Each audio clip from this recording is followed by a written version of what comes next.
Throughout the course of the day, they've worked on ascertaining exactly what they were dealing with in the totality of the structure, both upstairs and downstairs.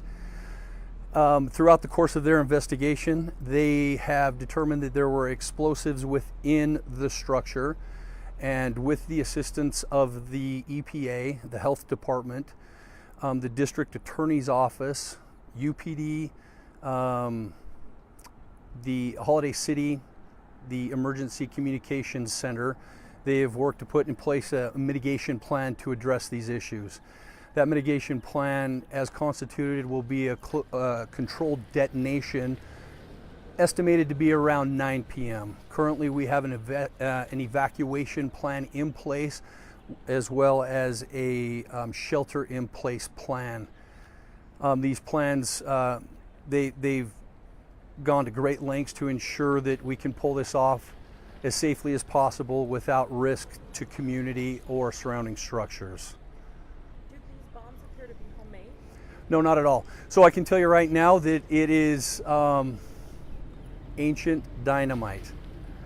So the information that we received was the dynamite was passed down from generation to generation. So how old it is, we actually do not know.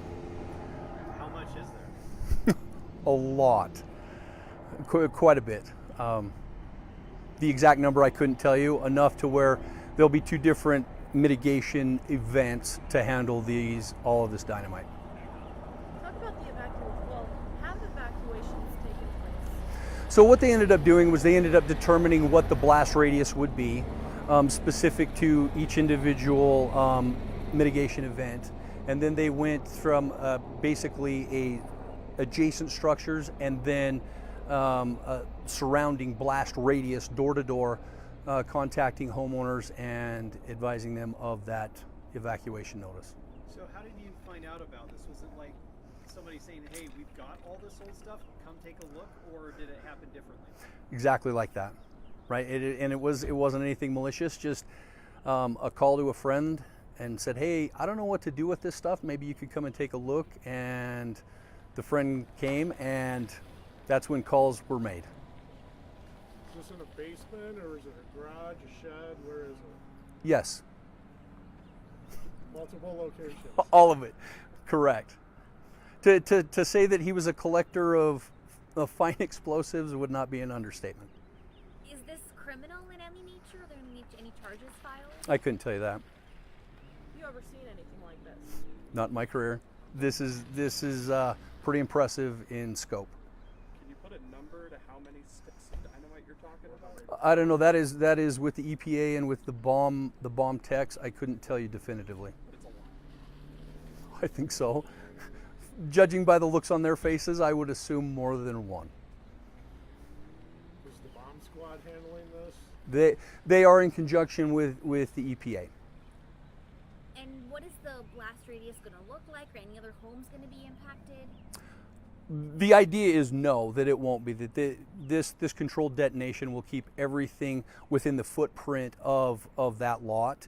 There should be no issue. So will the home structure itself disintegrate with this blast, or is it going to be like just inside the home only? Oh, and specific to the residence where this dynamite is located, it will be uninhabitable at the end of this event. The house will. Correct. What does that mean for those residents? Well, we will obviously reach out to the Red Cross and work on efforts through them to facilitate lodging if they've got family members locally. The lone resident that is there currently, she is in a hotel at this time, away from the structure itself, and they've made the necessary arrangements for her to come and get personal items that are important to her. And is this the same woman that had called a friend and said, I don't know what to do with this stuff? Correct. Do you know what prompted that call? Did she just move in, or was she given the keys to the house recently? Any reason why this suddenly happened of her calling a friend and saying, hey, come look at what this is? I'm not at liberty to say. You know how long you'll be out here after the blast tonight? Probably quite some time. Obviously, the blast is just part of it, right? And then any residuals that need to be taken place. We are going to have fire crews on scene just in case a fire within the structure should develop. We don't anticipate that it will, but we'll be prepared for that should it arise. Did you say there will be a shelter-in-place issued at that time for the surrounding residents? Those have already gone out, yes. Already. Yes. So what do you need people to know around 9 o'clock before leading up to that point? Well, I can tell you that it's just an estimate. I couldn't tell you definitively that it'll be at 9 o'clock. That was what the bomb team was giving us in regards to an estimate. However, there are things that they needed to set up, and because it's going to be a slow, methodical process to ensure team safety, it really honestly could be later than that. How many homes in the area are evacuated or having to shelter in place right now? I don't have that number. And is this closure gonna is this how it's gonna stay, or will the closure gonna increase, or just keep the same? No, what you see is what you're getting. I don't anticipate that this will extend any further. Ultimately, that's going to be up to the decision makers with the EPA. But if the plan is executed the way that it's laid out, this should be the extent of the closure. Is there any chance we can get photos of the dynamite? That's a really good question. I believe that the EPA has been taking those pictures. Obviously, I'm not a bomb tech, so I haven't been granted access to that, or I could have some more specific questions to your dynamite questions. But we could look into that and obviously put those pictures out through the appropriate channels. Who's been participating in this investigation? The different agencies.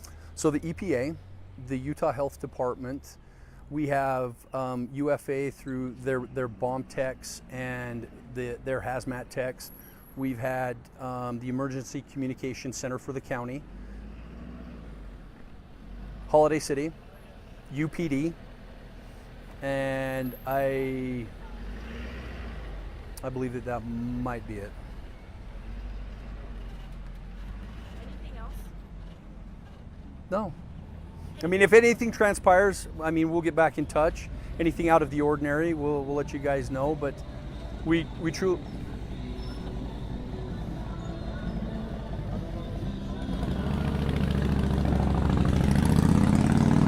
Just with how out of the ordinary this whole situation is, can you kind of speak to how this doesn't happen every day? 28 years in the fire service, I've never seen this. So, pretty rare.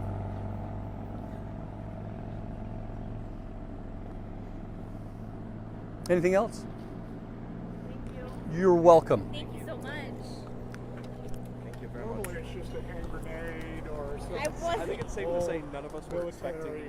you to say that.